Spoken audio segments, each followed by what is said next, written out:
Lors d'une rencontre la semaine dernière, Malartic a proposé à Desjardins une réduction des heures d'ouverture afin de conserver le point de service de la caisse au-delà de la date butoir. La Ville propose aussi un moratoire sur la dite fermeture jusqu'au 1er janvier 2025. En attendant, Martin Ferron continue de déplorer la décision de la Caisse. On veut nous rassurer en nous disant dans cette rencontre-là qu'on va continuer à s'impliquer. Ça, c'est un volet de Desjardins. Le service aux membres, c'est l'autre qui est le prioritaire, tant qu'à moi, tant qu'à nous, ici. On voit les ristournes, on redonne des sous à la communauté. C'est peut-être temps de revoir tout ça aussi, en pourcentage, peut-être pour certains, garder des centres de services ouverts. Une pétition initiée par la Société de développement économique de Malartic circule toujours afin de faire pression pour éviter la fermeture du centre. Je pense qu'il y a de 300 à 400 signatures présentement sur la pétition en ligne.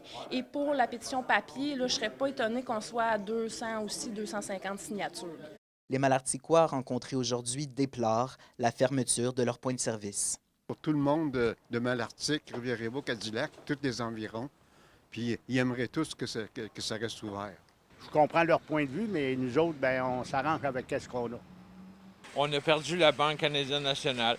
On a perdu la Banque TD, Toronto Dominion. Maintenant, on perd la dernière, qui était la Caisse populaire. La situation que vit présentement Malartic est la copie carbone de ce qu'a vécu la municipalité de Berthier-sur-Mer l'an dernier. La localité de Chaudière-Appalaches avait récolté autour de 850 signatures afin de freiner la fermeture de leur caisse des jardins. L'institution financière a toutefois gagné le combat.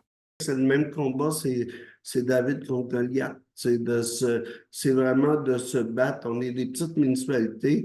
Quand tu es rendu obligé de te déplacer à 15, 20, 30, même dans certains cas 50 km pour aller renouveler ton hypothèque.